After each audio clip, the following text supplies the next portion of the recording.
episode 2.5. Sorry again for the lost episode. Forever be lost, except in the internet somewhere. We don't know.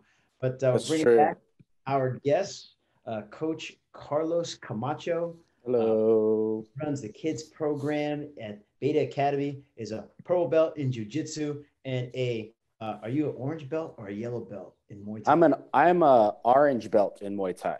Ooh, that's fantastic. See, nice. we gotta get you leveled up. You gotta keep training. That's right, because I always say the worst thing is a double white belt. The worst. Lewis is a yellow belt in Muay Thai. I've seen the project hanging from the top. I've never seen him practice since that day. It don't matter, all right? I got it. So it's proven. I got a certificate and everything. And we got Coach Darnell, a black belt in Muay Thai at Beta Academy, and also teaches the kids program. Welcome, Coach Darnell.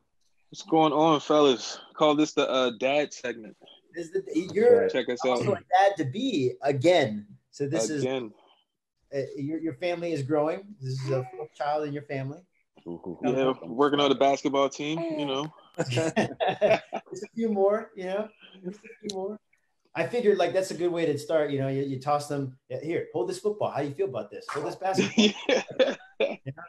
Is that gonna make that rich? I don't know. Actually, investment, investment. Yeah. Well, at this time with all the sports being shut down, I guess that's we don't know what that's gonna bring us. So maybe martial arts is what you're supposed to put your kid in. Always. I definitely think so. Great. So why don't we start? First let me start by thanking the sponsors. That is all the students of the school. We really appreciate you. This is an uncertain time, but we really do appreciate your support because it allows us to continue and also produce great quality content like the pandemic podcast. Also, at 12 o'clock every day on Facebook Live, we have live workouts with all the different instructors from Monday through Friday.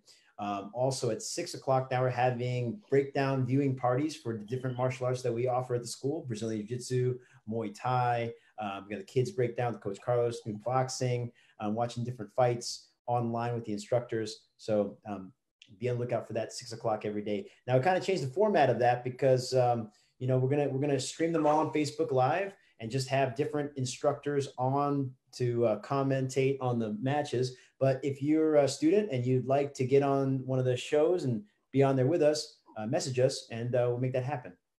So again, 12 o'clock and 6 o'clock every day on Facebook Live. And what we'll do is on 5 o'clock, we do have some technique videos coming up, but we're going to take the best highlights of each of the shows and put them online on our YouTube channel.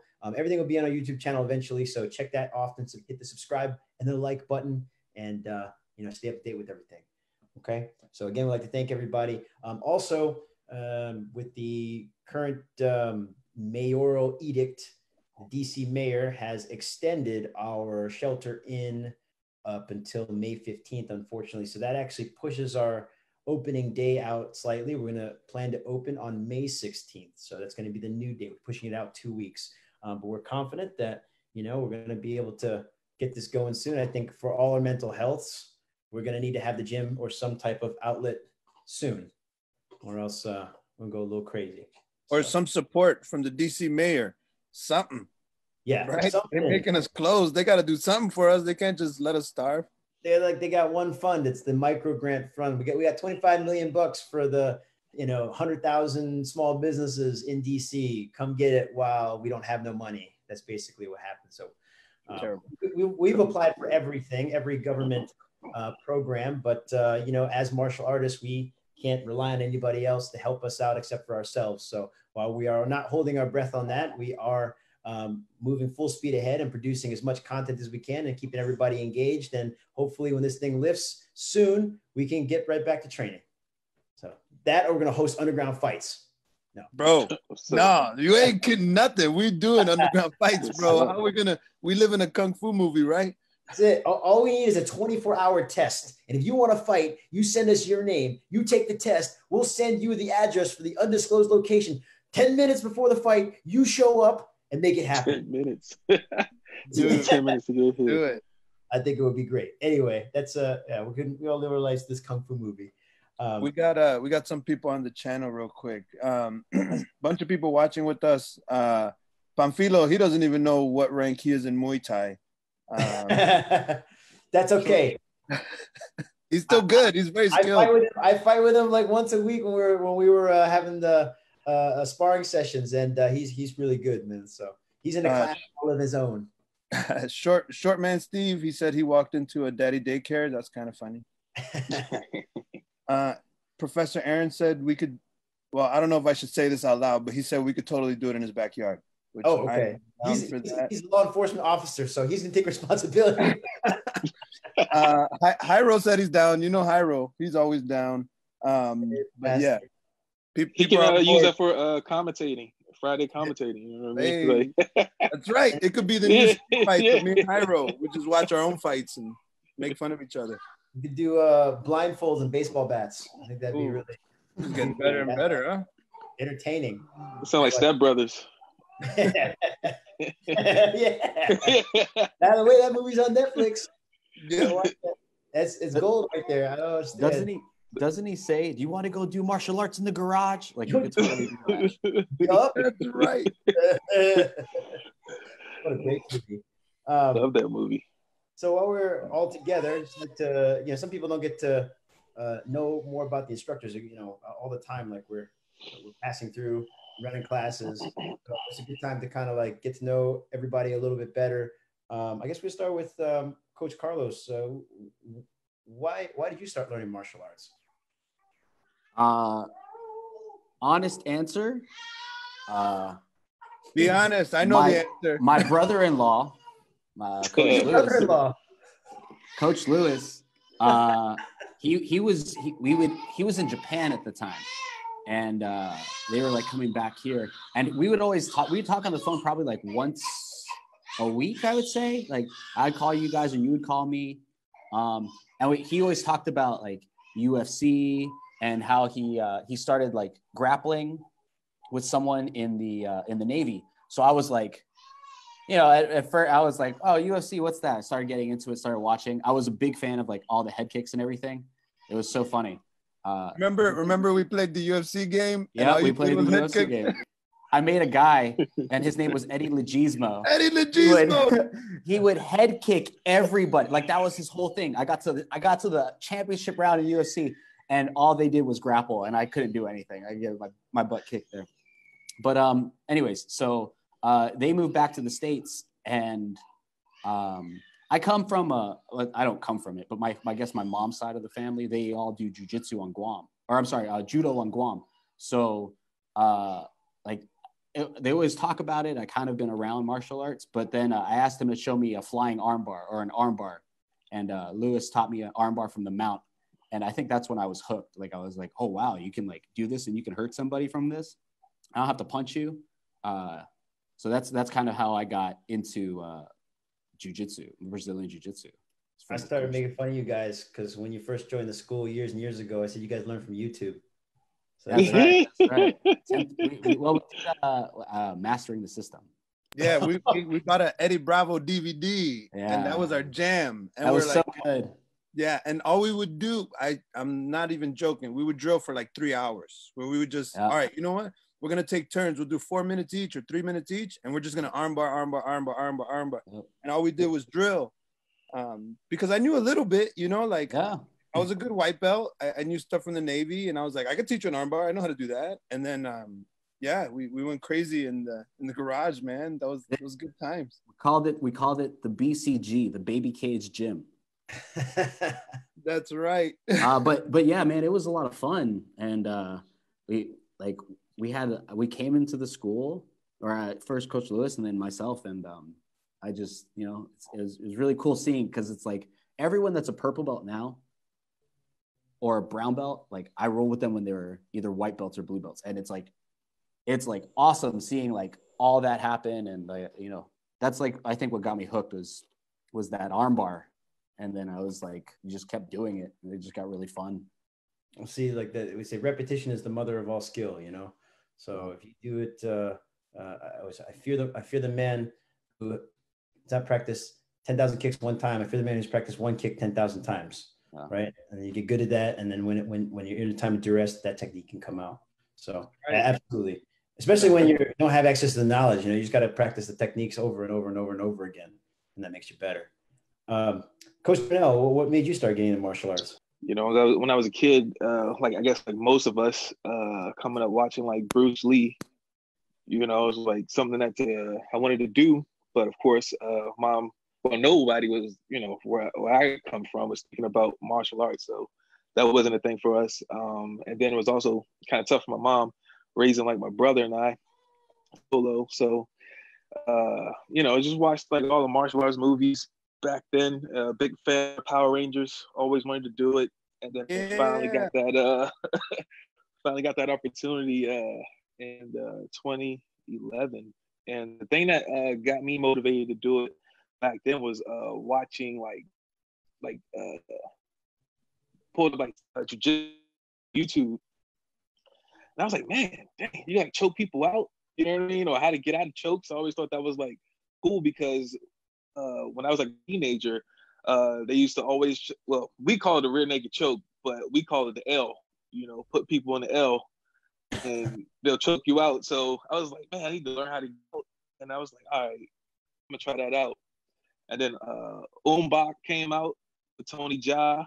I was like, dang, what is that? That would be amazing for street self-defense. You use all your tools that you have, your hands, your elbows, your knees, your shins.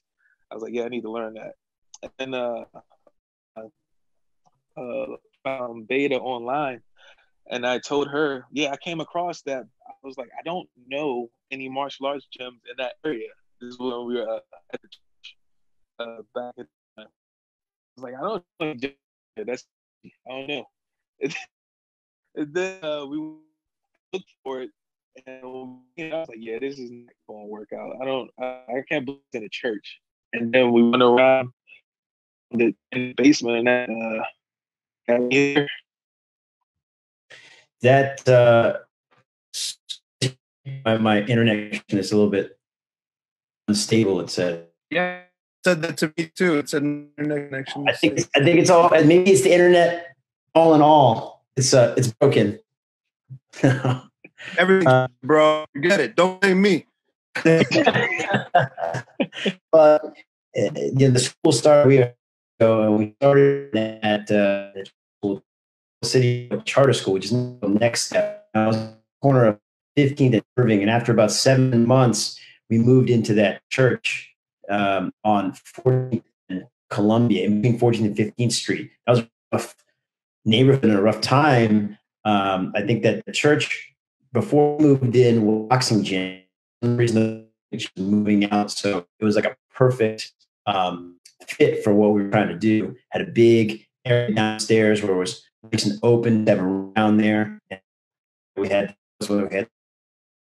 this became more and more vacant and condemned. We started to spread out into other rooms. I think there were a few times when Coach Aaron had to get with another law enforcement person, and they had to approach some of the vagrants or like unsavory characters that would somehow end up in the school and try to sleep on the steps. So he'd have to kind of like ask them to leave.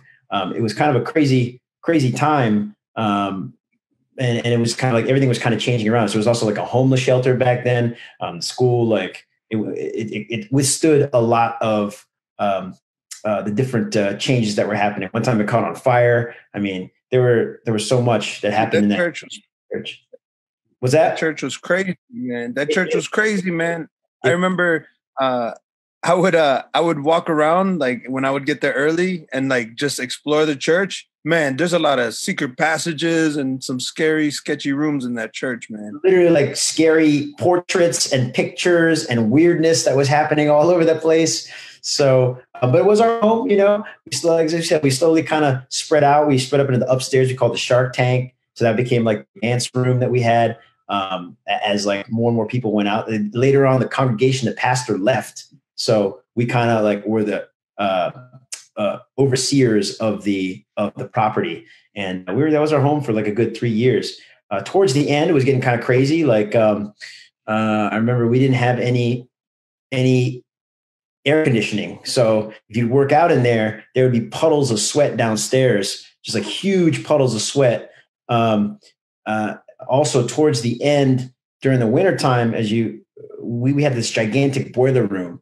And the thing was like, I mean, it was almost like it was almost as big as the fitness room we have now, like 1,000 square feet of this gigantic boiler that we thought was going to blow up at any one moment. And we had to go in there and restart this thing each winter. And we hear the pipes kind of like the pipes going on because there's like a water system that it was heating that would heat the school.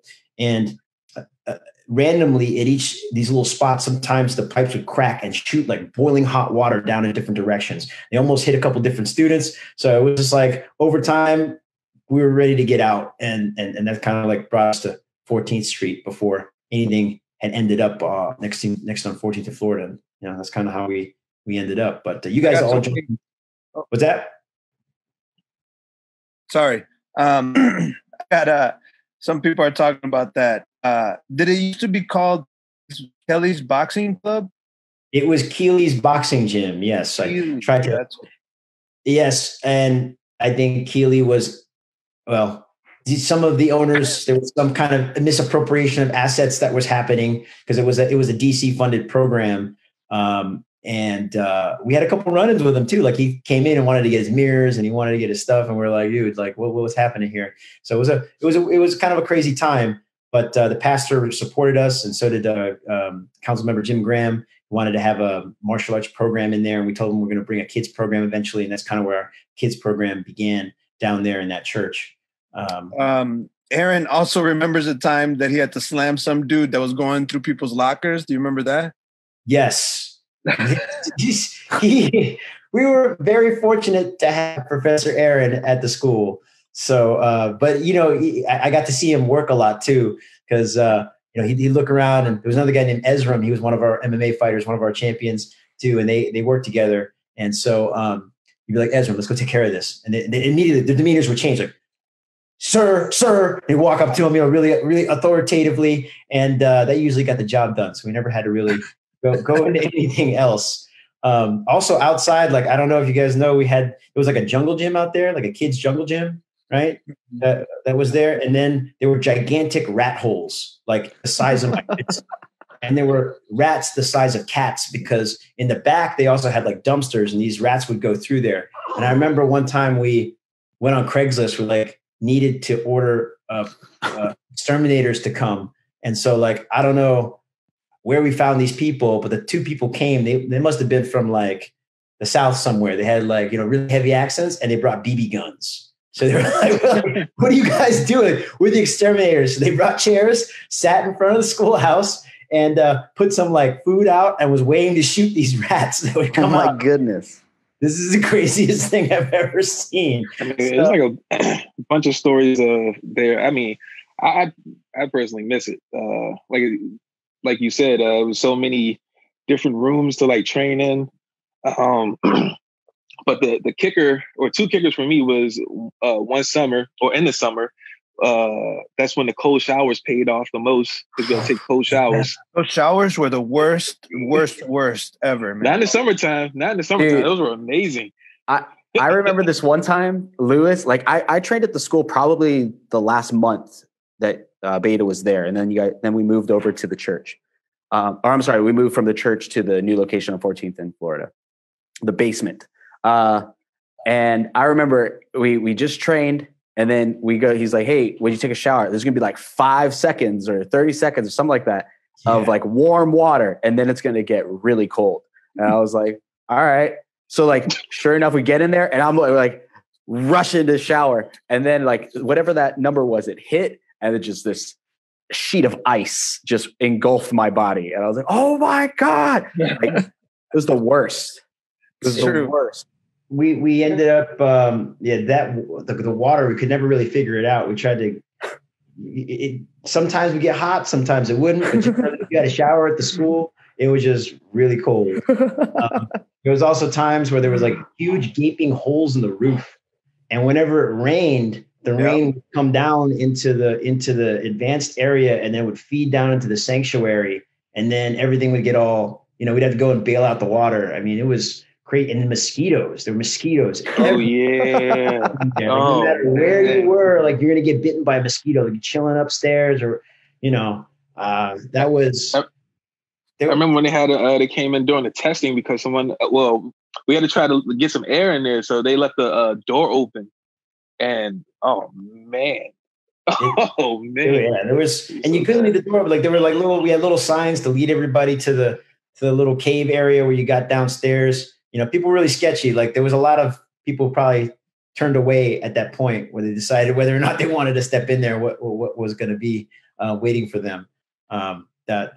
Crazy times. Also in the back there, like I said, they used to have a maybe halfway house or something that ended up being demolished later on in the future. But we had this one incident where somebody was brandishing like a butcher knife that they got out of the target, but the knife was still stuck in like the sheath, like so he couldn't figure out how to bring it out. But he was threatening people on the corner. So we'd be driving by, we had to call the police. I mean, that's the fastest I've ever seen the police respond to anything. Like they came in, guns drawn, and they, made this person get face down on the mat and took him out, or face down on the ground. I would say the person didn't make it into the school, but it was a wild, wild west during those times. Then the other one was in the summertime. This is like during the 12 p.m. Class. Remember we used to have it was like a pathway that took you into the basement door, and we had the windows barred up, and some of the students would put their bikes there. And then it was like a group of kids that came there and was like just looking super sketchy. And then they didn't know that it was like a class going on, or that like people were in the building, and they were trying to steal the bike. And then we like stopped class and like come out and like, had like a confrontation with them, but nothing happened. So it was like cool, but it was just like, yo, what is happening right now? We shared the building with some crazy different tenants. I remember Mr. Tamayo. He had like a massage booth there. Like, we tried to help him out. I mean, like, nice guy, just didn't speak English, pretty crazy. He like lived there basically. And then there was every night they had the AA meetings. No, that was every Sunday. We would get robbed every Sunday. Yeah, something was, but like these guys, AA, you're supposed to be like not drinking, right? So it's a Spanish AA group, and they would just get in there, and then by like 1 hour, it sounded like people just getting tore up. Like you should be getting real hammered, and then just screaming Spanish obscenities. Like that's how I know a lot of cuss words, so I was just like, man, what's going on? The guy's standing up and just yelling at everybody. I don't understand. I've only met a few people there while they had the events. I only had to go through a couple of times and be like, hey guys, can you keep it down? But the church was an interesting place with all the different groups that are there. Right now, I think they're going to tear it down. I called them because at one point we were like, maybe there's an opportunity to go back. Yeah, dude, I totally wanted to buy that place. Yeah, it's 30,000 square feet, so it's 3 times the size of the church school. Is amazing. Now. I mean, it's huge. But then I after talking about what it was to be there, I now remember like all the different challenges that we were dealing with. No, but the whole time they were trying to remodel it. So they raised $2 million to rebuild the building and patch up the holes and other things. And I don't think it ever got any traction. But now the Baltimore Washington Methodist Conference owns it, and they are probably going to tear it down and build something else. Who knows what everybody's doing these days. So, but lots of good memories. And for a while there, we left our sign up, the Body Efficient Tactical Arts sign, drive by it. And, you can remember to get in there, and then pretty soon they just chained everything up. So it's a nice little moment in history. But, for a while we were getting a lot of pressure to move out. And so we ended up signing the lease at this new spot, probably in 2011, but didn't move in until like 2013. So we're 7 years in that location now. And it's great. Like I miss it. I miss it now that we're unable to go. So, but I would ask you, like, what do you like doing the most at the school when you're there, Carlos? What do I like doing the most? Man, there's so many things it's just, the environment is really fun. Like, it's like business relaxed, I guess. Like, everyone there is doing something, but it's just like this really chill environment. What do I like doing the most at the school? Oh man, I'm with the kids a lot. So one fun thing that we do a lot is like these camps. Like we have a lot of spring camps, winter camps, these like full day camps. If you catch the kids at like the right moment at a full day camp, it's like the most fun thing I think you could do. Is like when everyone is like just in sync with each other and all the kids are having a good time, just playing games with them on the mats, like where you get to just run around. Like tag is so fun. Sharks and minnows is fun. We do this game called Jiu-Jitsu tag, and that's where you have to do something that the coach yells out. So it'd be like, oh, you can only forward roll when you're playing tag. So everyone's forward rolling, and then people get up and run. You're like, you can't run. I think that's probably the most fun, is seeing the most fun thing is being around the kids and being able to like play games with them and keep it, I guess, martial arts related, you know, since they're there for Jiu-Jitsu and Muay Thai classes, presenting Jiu-Jitsu and Muay Thai classes. So is playing the games with the kids during like those full days. I see them. They have a lot of fun in class, you know, so you guys are doing something right. And I can't wait to get back during those times. You know, the kids program really brought like a whole dynamic to the school. Now, I mean, with the after school and summer camp, especially because, you know, you don't know what to expect. You say like a Muay Thai school or Brazilian Jiu-Jitsu school or MMA gym, like, you know, are people going there and punch each other in the head all day? But the kids really make it so that, you know, it's like disarming almost, in the sense that people don't feel as intimidated when they see these children coming in and practicing every day. So that's really cool, man. So yeah, Coach Darnell, the same question to you. Like, what do you like doing at most of the school? Like, what do you I like doing everything? I see you're there like all day. You're there from like 6 a.m.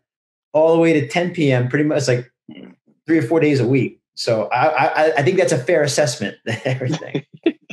But honestly, I definitely have a passion for like teaching. So I say this goes back to I guess my teen years, when I was all like, I wanted to be like this professional athlete, you know what I mean? And like able to like give back to the community, or like just help out kids and stuff.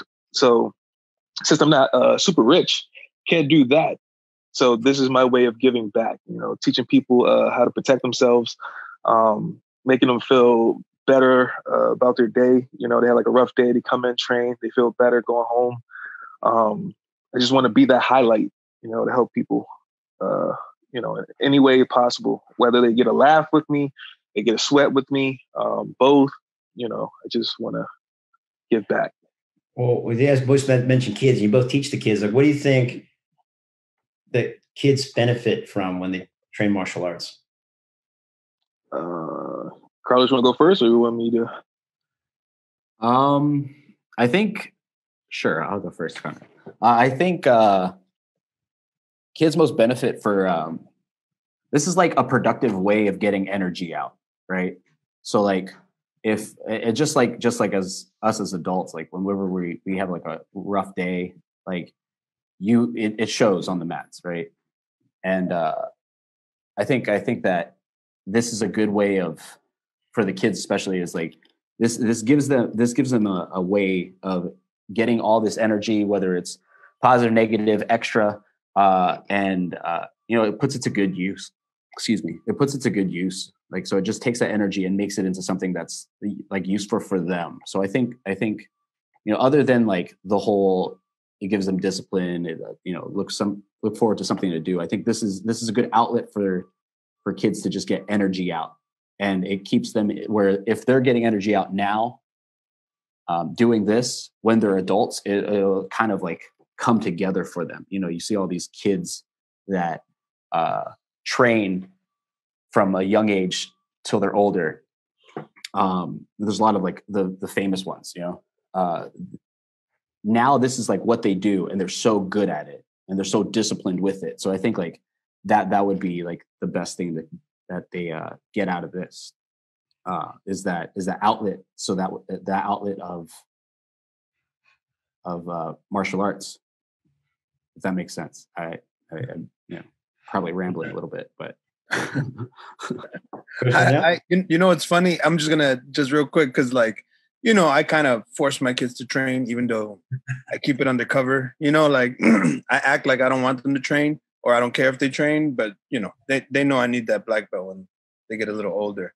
And I think it's important because they say just like what Carlos was saying, they need an outlet for all this energy. And you're right, Jiu-Jitsu, Muay Thai, it's such a good, productive way to like get out the energy as opposed to like playing tag.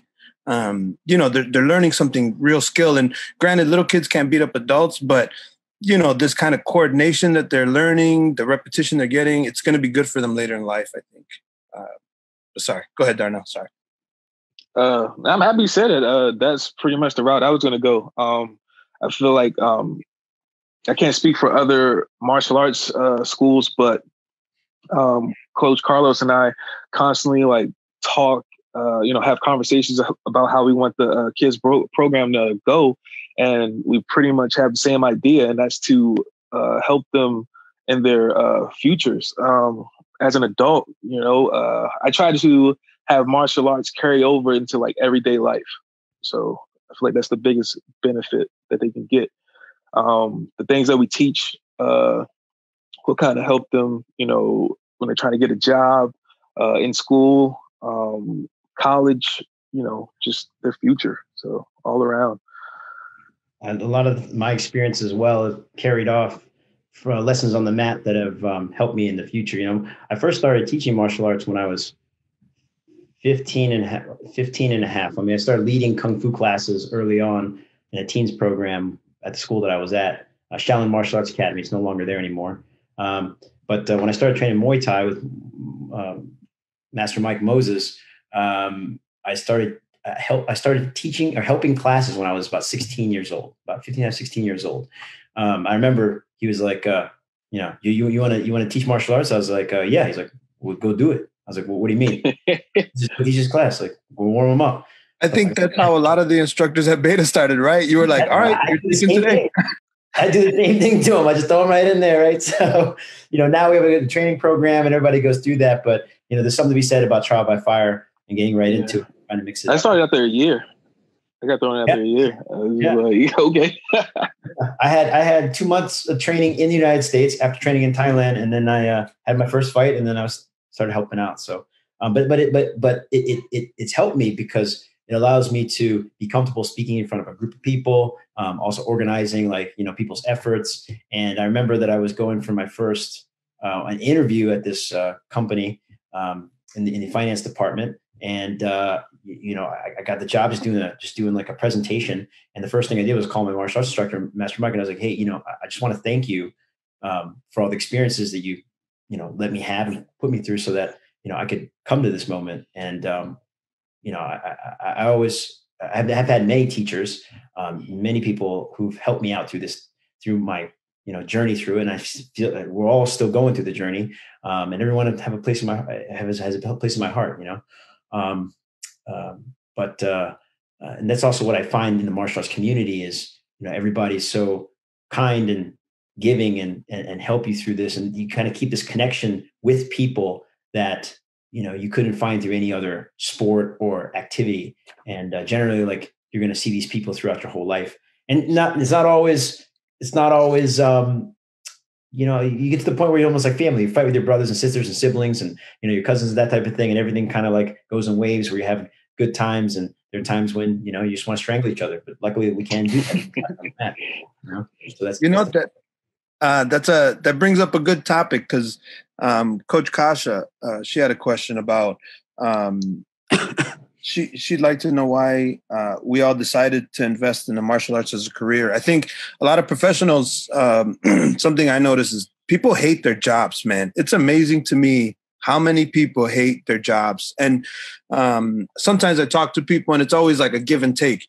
It's almost like you make a lot of money, but you hate your job.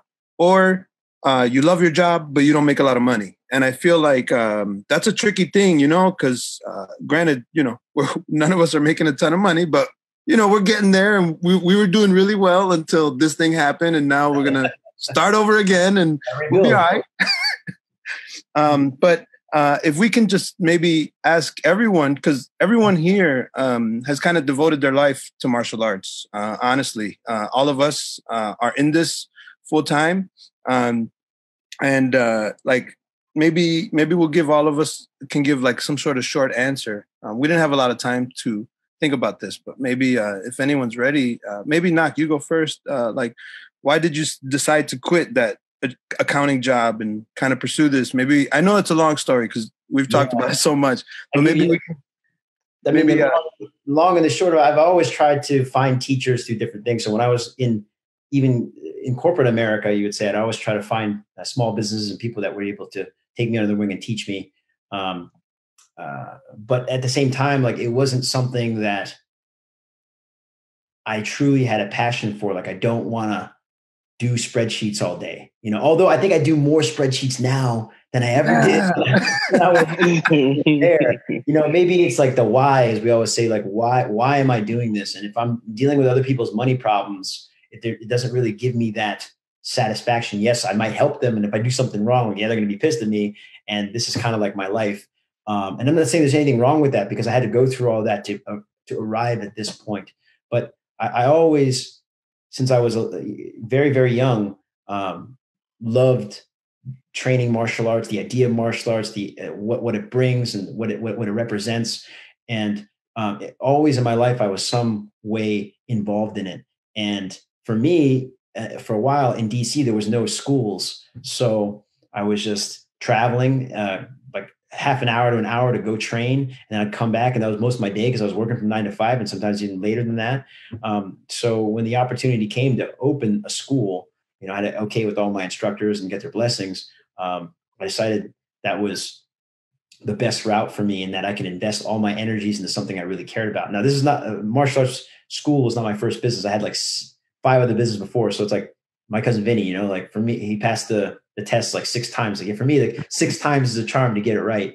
Oh, baby, she doesn't like me. I like my answers, but I'm blessed now that like everybody, this is something that people want to do, and it's allowed people like me to be able, and people like us all to be able to choose this as a career. Now, are we going to get like super rich doing it? No, but like we have a rich life, in practicing, and I'm happy to share it with all of you guys. So, thank you for this opportunity. Carlos or Darnell, do either one of you have an answer? I'm ready. I think that it was just like, I had moved to DC to train more. I was living out in Northern Virginia at the time. I don't even know the date. I want to say it's 2004, 2005, maybe 2006. And I wanted to do something. I was training for a few years. I was a blue belt, and I was like, I want to get better at this. Like I need purple. That was like my goal at the time. I was like, get your purple belt. So I moved out to Tacoma Park, and I was commuting about an hour 15 to get to work. And it's just like one of those things where I was sitting in traffic. I was like, I don't want to do this anymore. And I saved up a little bit of money, and I was just like, I went up to my boss, and I wrote her this letter. And I was like, hey, I'm going to be leaving in 2 weeks because I'm going to train full time. And I think what really got it was that it was just so much fun. It was like tough, it was like really hard. And I think I went to school. I went to George Mason University, and I could never get into school. I couldn't find anything that I liked. Like I did a bunch of different things. I tried communications. I tried athletic training. I tried history. I tried all these different subjects, and I just couldn't find anything that like was as fun as this. And so I guess it was just like the fun of it. It like made me feel like interested in learning and getting better at something. And then I put it as, hey, if you get like a blue belt, it takes you like a year or 2 to get a blue belt. That's like an associate's degree. To get like a purple belt, you're probably going to take you like 5 or 6 years, maybe. Like that's like a master's degree. And then I was like, I think your black belt, that's like 8+ years. Like if you get it fast, you're like a genius. But most people, it's going to take like 8 to 10 years, maybe, right? 10 years probably, and then on. And that's like a doctorate. So in my head, that's how I did it. I was like, that's what I knew growing up is like, this is how you have to do it. So I was like, well, each belt in jiu-jitsu, there's only 5, right? White you start out with. and then you have to earn 4. Like, or I guess there's more than 5. There's like, you know, the really high ups, the scholarly degrees. But like, in order to get these things, it's just like going to university. And I was like, well, if I'm going to do something, I'd rather do this because it's fun. It's a workout. And like, it's actually like working my head. Like it makes me, working my brain. Like it makes me think more. And this is like more of my way of thinking. Like, you know, getting out of tight situations, trying not to be beat up in the worst possible positions. So I think that's what it is. It's just like, it was fun. All right. So let's just jump into Whole Foods. So at Whole Foods, one thing I want to say is that like I felt like I was getting teased because Knock can vouch for this, and I constantly seen him shopping. So it was like, yo, you should just come on. You should just come on. Just cross over. And another thing is that I had this old head. I want to say he was like my motivation too, because I would say in my younger years I had like a like in my head I was like I was gonna move up in the company, but wasn't working out. Like the team leaders that I had at the time were like showing favoritism to like, you know, their peoples. Like everybody had like their own little clique. But it was this old head that was like my motivation. Like one, I had to always hear him repeat himself when I worked with him on shift. Like he repeated the same lines like every single day, same lines. I was like, yo, I just heard this story. But when I was kind of like at the end, I was he would always say that he was gonna like find something to do because he was tired of being there, that he needed like a peace of mind. I was like, peace of mind? That sounds like what I need, you know? And I was like, Beta always get that. Oh, I always felt happy. I felt good about everything I did and then the people that I was with. So my last year, this is when you know it's time for you to go. When you are constantly thinking about ways to make your exit is when you should go ahead and like jump ship. And and then the other part was when you have to motivate yourself to go into work. You know, it's just like I need something else. So while all this is going on, we had a situation that happened at Beta, and the opportunity presented itself. The only thing was I needed to figure out how my schedule will work with Beta schedule. And then Knock and I were kind of talking here and there. And then I was just like, you know, I just felt like it was going to work itself out. I just needed to do it, you know, and that's what happened. I talked to Knock and was like, yo, I'm just going to quit and I'm just going to come in full time. And we're here now. It worked out. So thank you, sir. I think it's very difficult because the way society is set up is that we have this connection. We have to make money, you know, all the time. And it's always a risk when you're trying to replace one source of income with another. It always really requires a leap of faith. And even now, like after 11 years, I still get made fun of. Someone like, "But you need a real job," and I'm like, "Why would I want a real job?" You know, I have in the job that I'm looking for. But I will also say that it's not, you know, without its challenges. A lot of people say, "Oh, you just go in and train all the time." It's actually, you have a lot of responsibility that happen, you know, behind all the classes. And as all the instructors, you know, you can vouch for, there's always a lot of things happening in the background that we're dealing with. But I also think that's kind of like your path in martial arts is when you want to take it further and you start trying to spread martial arts and the knowledge and preserve this great, wonderful knowledge that we have, you're going to run into all kinds of challenges. But sometimes they're financial, sometimes they're, you know, personal. I mean, it breaks the barriers because it's something that you hold so personally and you're so passionate about that, you know, that helps you overcome some of those adversity. But at the same time, like it also hits so much closer to home when something happens, because you take it so personally. And someone said that too. It's like, if you have your dream job, you never work a day in your life. Yeah, you have your dream job, you work all the time and you take things personally, and it's just, it's just how it is. But I wouldn't trade it for anything else. I think I've learned a lot also from going through this journey, and I'm learning more and more every day. Like even now, this situation with the pandemic is just yet another challenge to keep what we love so much going. And so therefore, like, I do want to thank the students again for all the support that you're giving the school. And it makes, all of us feel so loved, so connected to y'all. And, we really, really appreciate that. And I don't think that you're going to get that, in any other type of industry or any type of other sports that we do.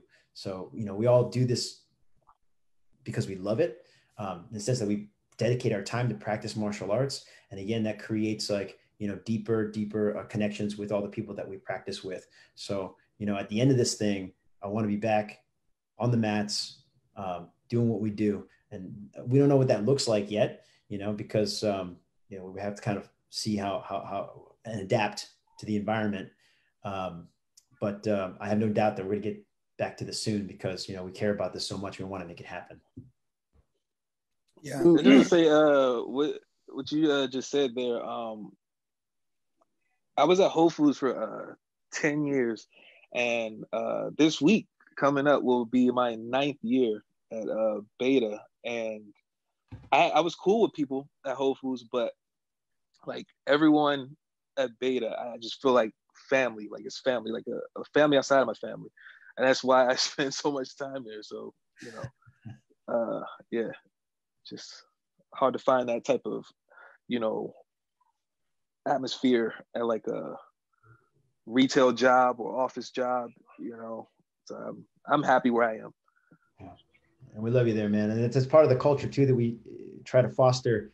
I've worked in corporate America, and I know what it's like. I used to work in a cubicle. Even getting like a window office is not that great, because you're still kind of confined in that same space. And you go and you have the same conversation with people by the water cooler, things, and it's not the same as what we have now. And that's why we have to fight so hard to make sure that we keep it going. That being said, we're doing everything we can. We're trying to seek out all these government assistance programs, trying to make sure that all the members of the school, all of the instructors continue to be supported by what we have. And this is not an easy task. I think the question was before, like, what makes you want to make this jump? I mean, it's all about, passion and how much you care about what you're doing. And all of us, and that goes to you, Lewis. Like, you're the one who's driving this ship right now. You're trying to get us to get on all these shows and produce this content and make sure we stay connected with everybody, because, Lewis really cares about it. And all of our families are connected to it too. Coach Darnell's kids train at the school. Coach Carlos's kids will train at the school. Our kids will train at the school, soon. Maybe, who knows, by the time we come back, we can have like a 3-year-old program. There you go. I think that would be great. Our kids could train together. That'd be awesome. Yeah. I always say, like, I'm always halfway panicky because I never want to get another job again. So I will do whatever it takes to make Beta successful. I feel that, dude. I feel that. It's like, oh, we got to go virtual. All right, hold on. Let me learn how to use Zoom. I'm still not there yet. I still got 2 stripes on my white belt. But I'm getting there. All right. Like, we're gonna figure this out one day. Hey, for a guy who used paper and pencil for everything, like, man, I'm proud of you, dude. This is big stuff. I'll be trying. That said, we got Jimmy coming on soon too, right? He's supposed to be on. So Jimmy's waiting to go at 12. He's gonna be going soon, so maybe we'll spend 5 more minutes. We could talk about whatever we want, and then maybe we'll end this, and I'll send a message to Jimmy, and Jimmy could get his MMA workout started. Well, before I even jump to you guys, let me go over our programming schedule real quick. So for all of our friends that are watching, so every day, Monday through Friday, 6 p.m., we're gonna do something Facebook Live, and then within like the next 5 or 7 days, we're gonna try to upload it to YouTube, and it's gonna be edited, and it's gonna be all nice without all of the random talking in the beginning. And like this episode, it was like 2 different live segments. We're going to get it to Shauna. She's going to merge them and make it look more better. But every day, 6 p.m.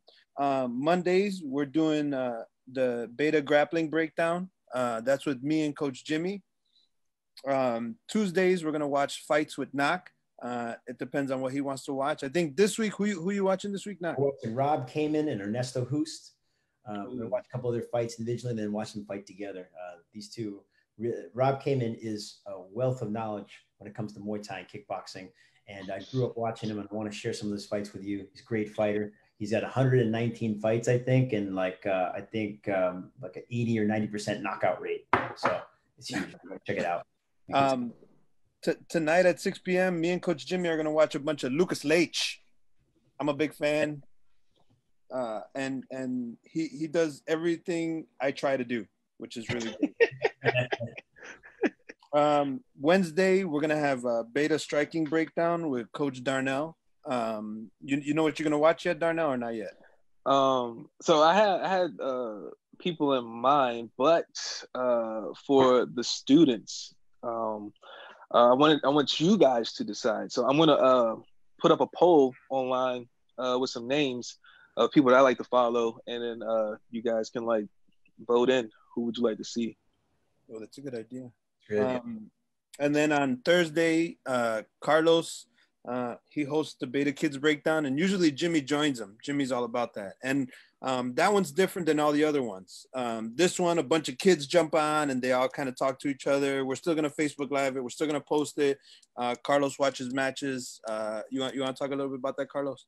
Yeah, we watch like grappling matches. Like we've been watching the Houston Open because they have like a bunch of different grapplers from different age groups, different belts. So I pretty much just show the kids different matches for each belt, and then ask them some questions. And it's really funny because a lot of times they just talk about whatever they want to talk about. Like Marcus came on last time and he was just talking about how he drinks 2 gallons of Nestle tea all week. I was like, whoa. He's like, I love it. And it's like, all right, that's cool. And then like the kids were having like a little chat on the chat. It was just so random, like dollar signs. I'm like, what are you guys talking about?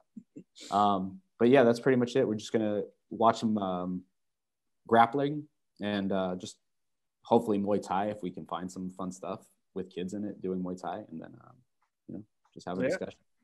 And then on Friday we watch Beta Street Fights breakdown with Coach Hyro. Hyro's all about that life. And that's a lot of fun. Let me go to these comments real quick. Professor Aaron still doesn't like my jersey. That's unfortunate. Let's see. Pamphilo says his first class was with you, Darnell. Yeah, got started with me. And then that's pretty much all I got. Everybody's saying what's up. We had DMP in earlier. Lucius, I think he's in here. Cisse's in here. Aaron Allen, remember him? Wow, long time ago. I think Aaron Allen's the guy that had a yellow or green gi, right? Yeah. I think he got his blue belt up north. Yep. If I remember. Yeah. Oh, it's in tournaments when it's in tournaments too. Yeah. The wood chipper, Sarami, he's in here. He says he misses us. He misses submitting us. Terrible rolling with that guy, man. He makes me I every time I try to do everything right against Sarami, he gets me. It's a very frustrating thing. You gotta learn how to warm up. That's it. He ain't about that life, dog. He just wants to bang, bro. Straight. And then we got some questions, but we gotta kind of end this thing so Jimmy can get started. But next Saturday we're on. What time are we on? Pandemic Podcast. 12 o'clock. So Saturday, I don't know yet. We haven't really decided what we're gonna do. I'm thinking like 12 or 2 p.m. on Saturday. Let me know. We should post it up so people can be on it and watch it and check it out. And then Ron's trying to embarrass you, Darnell. He's talking about your long hair. Remember those days? Never forget. All right, and that's it. That's all I got. It's interesting that there's a lot of things happening in the background while we're sitting here. I would say use this one moment to say that the government is not very helpful at this moment. We got to rely on ourselves to kind of get through this time. So, you know, like there's protests happening for reopening the country. I find that apparently there are a lot of like far right people too, that those people that are doing it, you know. I want. They mess up everything, man. They mess up everything because even if we want to agree with them, we can't because they be out there with their Trump flags and forget about it. I agree that we need to do something because this is not, look, you can't shut down all businesses, shut down everybody's way of life and not give them something to, a way to get through it. Like, as you said, Lewis, like you gotta stop everything you're doing to make income, but at the same time, we want you to pay your bills, you know? And there are people who get to work from home and do those things. And I think that's very fortunate for a lot of people that don't have to like deal with a lot of stuff that's going on. But at the same time, let's not fight each other on anything. Let's also forget that these people that are protesting, like, I think a lot of this is a distraction, because when you think about it, like the people that got the most bailouts are Wall Street and the banks and all these big corporations, you know, when really the people that are hurting are everyday people like you and me. And I think that's that a lot of things that are happening are kind of creating a smokescreen around it. Like, why are we giving, although there's a $2.2 trillion bailout for the people, there's also like 2-4 trillions of dollars being put into this, into corporations and stocks. Like even now the Fed is buying stocks. So that like, it doesn't even matter. Like private companies are being held up by money that's being printed directly to them, when really like the people got to get the money. And let's not forget whose money that is. That's our money. We're going to pay for whatever is being disseminated to these businesses, either through our taxes or, you know, inflation of our money. So I think we should remember that we're all one and we're helping each other out. And, you know, we should look out for each other and really watch what these businesses and these politicians are doing with our tax dollars. Yeah, man, we got to stick together, man. We got to stick together because ain't nobody bailing us out, bro. That's right. It's just going to be us. So, you know, sharpen up your pitchforks and get your torches ready and your tar and feathers, because we'll probably have to storm some buildings and get these people to act right here. Yeah. As far as I can tell right now, it's all just propaganda. They're just saying, oh yeah, we're helping all these people, just doing this, but it's a first come, first serve, kind of like out the gates, whatever you get there first. And, you know, people are, it's not even fair how they're handing all these things out. And again, it's our money. Let's not forget, they're not helping us out. We are helping ourselves. So by them making these rules and spending our money and inflating our cash, like, we're going to have to deal with this. Our children, all of our children are the ones that are going to have to pay for this in the future. So, you know, let's be responsible. Let's pay attention to what's going on. And, you know, every week we can get together and we can share some ideas on this podcast and make sure that we're all moving in the right direction. A couple of things we forgot to talk about that we talked about on the Lost episode 2 was how much you guys love guns. We missed out on that. We're not going to be able to get to that, but yeah. We don't love guns. We just want guns. Guns. Sorry, I love them. Sorry, I love them. Carlos, he's never shot a gun before. So paintball ruined that. Yeah. So Carlos is not really a gun guy. I did a little gun shooting in the Navy, but we ain't got to talk about that because it wasn't that cool. We'll get to that. They're going to take away people's rights to have guns. Now I'm a Virginian, no longer a DC resident. I like to, you know, be able to exercise all my rights, but they're slowly taking them away. So, you know, got to fight the power. That's like everything, though. We're slowly taking away our rights. I think this is the biggest authoritarian grab of our civil rights that has ever happened. Under the guise of a virus. So, you know, just be aware of that too. When they say you can't go outside anymore, we're going to fight the power, guys.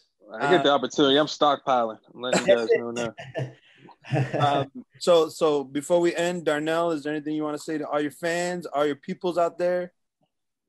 I just want to say, you know, as we always say in all these chats, I can't wait to get back to teaching you all. I love and miss you all. I hope you guys are staying safe. And I will see you Wednesday at 12 and 6. Coach Carlos? Yeah, again, thank you so much for for everyone that's there. Anyone in the kids program, please come by Thursday for the hangout. It's really fun seeing you guys.